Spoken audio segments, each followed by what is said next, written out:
L'exercice 23 est un exercice avec deux énoncés, un compact et un énoncé plus détaillé.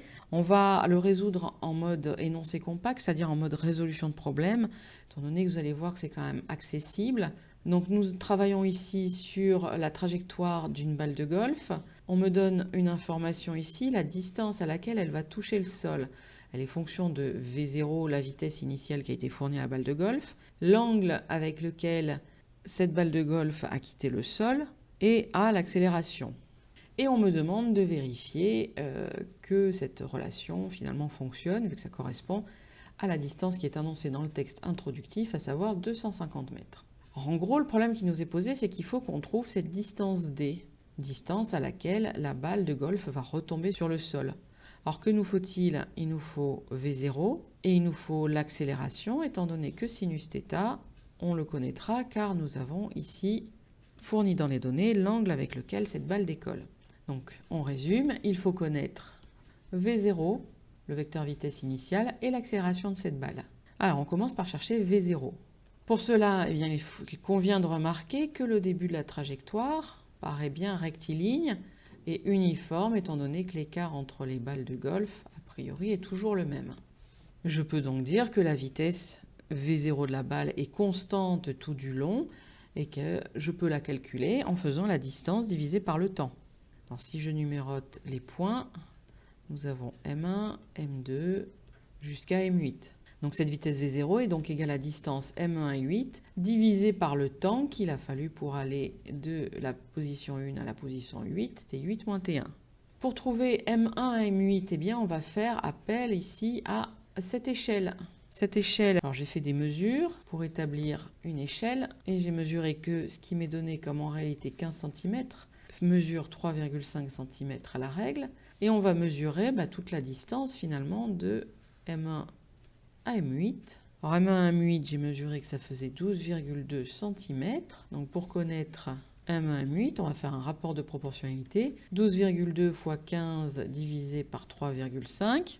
Cela nous fait 52,3 cm. Donc je peux faire mon application numérique. Vous allez voir que le temps, on peut y accéder facilement. 52,3 cm, on n'oublie pas 10 puissance moins 2 pour convertir en mètres. Divisé par le temps qu'il a fallu pour aller de 1 à 8, eh bien je vois que les balles de golf sont pointées toutes les 1 milliseconde. Donc pour aller de 1 à 2, il y a 1 milliseconde. Pour aller de 2 à 3, 1 milliseconde, etc. jusqu'à 8. Ce qui fait qu'en tout, il a fallu 7 millisecondes pour aller de la position 1 à la position 3. Donc 7 fois 10 puissance moins 3. Cela nous donne à la calculatrice, on arrondit à deux chiffres significatifs, 75 mètres par seconde. Donc terminé pour V0, on connaît. Maintenant, nous allons chercher l'accélération. Alors pour trouver l'accélération, on va appliquer la deuxième loi Newton sur le système balle de golf, un référentiel terrestre supposé galiléen et le bilan des forces, le BDF. Alors forcément, la balle est soumise à son poids et le texte m'informe qu'elle est également soumise à une force verticale F, considérée comme constante dirigée vers le haut. Donc si je les représente, alors le système ici, la balle de golf, son poids et la force qui m'est décrite dans le texte, la force grand F. Je vais les projeter sur un axe vertical dirigé vers le bas, vu que l'accélération sera positive selon cet axe. N'oublions pas que la balle, quoi qu'il en soit, retombe. Et on peut enfin écrire la deuxième loi Newton, à savoir somme des forces est égale à ma. Or, la somme des forces est égale à P plus F. Donc, ça veut dire que la masse fois l'accélération est égale au vecteur poids plus le vecteur force. On projette sur l'axe que l'on a défini. On rappelle donc l'accélération est positive selon cet axe, le poids est positif, mais la force est négative selon cet axe. Si je remplace le poids par son expression mg, on obtient une accélération qui sera égale à g moins f sur m.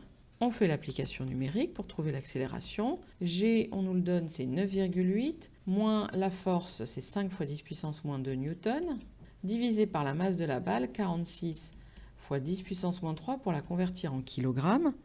Et nous obtenons une accélération de 8,7 mètres par seconde au carré.